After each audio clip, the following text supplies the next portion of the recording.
Hello everyone, my name is Nancy Baballos, and today I will be telling you about this life of Saint Eugenia of Rome with Urho, Walking the Way with the Saints.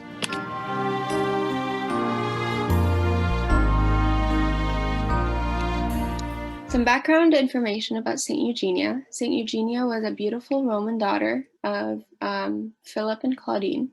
She was born in Rome, and later on, because of her father's important position in the Roman government, he was elected as the prefect of Egypt. So the whole family moved to Alexandria for her father's position. And that was where St. Eugenia lived for most of her life. Because of her beauty and her good manners and morals and her family name, she was pursued by many for marriage. But she always refused and wanted to live a chaste life. She did not want to get married or have a family. So, to protect her, her father Philip decided to keep her in a tower that he built, and where only her family and her Roman teachers and her servants could reach her.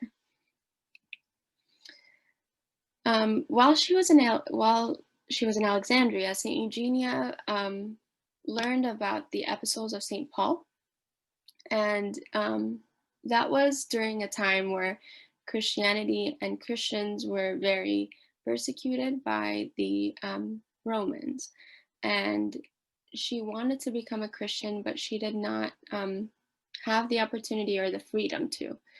And so, to learn more and to find a way, she asked her father to leave the tower and go explore. And because she was at a good age, her father allowed her to. And he sent her two servants with her, Protus and Hyacinthus. While they were on their way to the countryside, they reached a monastery. And there they met the bishop of the monastery, which his name was Bishop Elias. And there he taught them and baptized the three of them into Christianity. And that was on July 14th. So at the monastery, St. Eugenia spoke to the bishop and she wanted to stay. She did not want to go back because she was afraid, and it was just not a good time for her to go back to her family. And so the bishop allowed her to stay at the monastery under one circumstance, is that if she disguises as a monk named Eugene. And of course, not wanting to go back to her family, she approved. So while she was at the monastery, Saint Eugenia, or monk Eugene, was blessed with the ability of healing, and many wanted to reach her for healing. And a woman once came to her, or to monk Eugene, for healing, but that woman had impure passions for the monk, and when she was rejected by Saint Eugenia or monk Eugene, she accused monk Eugene of attempted rape, and for that, the saint was trialed by the prefect of Egypt, which was her father, and there she had to uncover her secret and come back to her family, carrying her faith.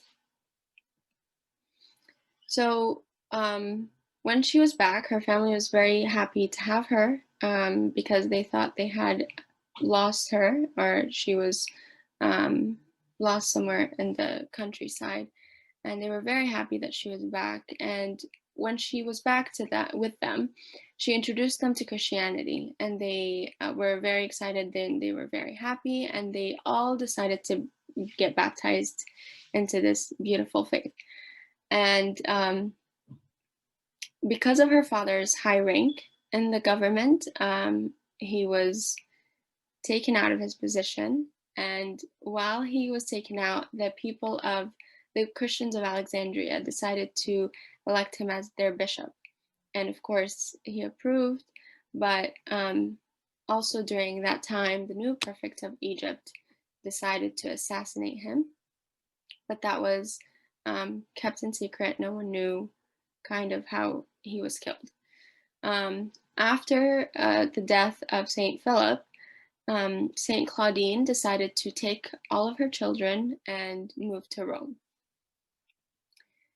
In Rome, Saint Eugenia and all of her family decided to continue spreading the word and teaching people about the gospel.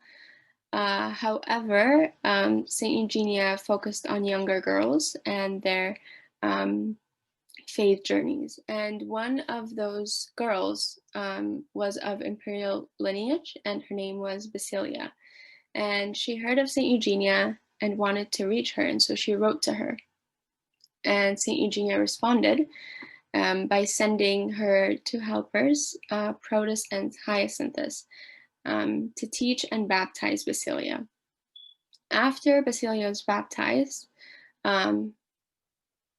Basilia's servants told her fiance that she became a Christian, and he was not happy to hear that because of their beliefs. And so he went to the emperor with the news of the spread of Christianity in the city. So when it came time that Basilia had to marry her fiance, she refused marriage, and there she was beheaded for her beliefs. After the beheading of Basilia, St. Protus and Hyacinthus were also beheaded as a sacrifice to the idols. And so before they were beheaded, they were taken to the temple. And once they reached the temple, one of the idols fell and shattered. And that was a very strange thing for the Romans. And so after Saint Protus and Hyacinthus were beheaded, Saint Eugenia was forcefully called, actually, to the temple. And as soon as she got there, the whole temple collapsed. And so the Romans were raged, and they took her and tortured her for a very long while.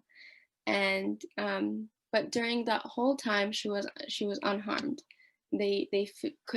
She could not physically be harmed through all the torture.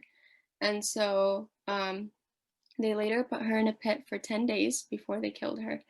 And during those 10 days, the Lord himself appeared to her, and he told her that she would enter the kingdom of heaven on the day of his birth. And that was so. She was beheaded on the birthday of Christ, as he told her.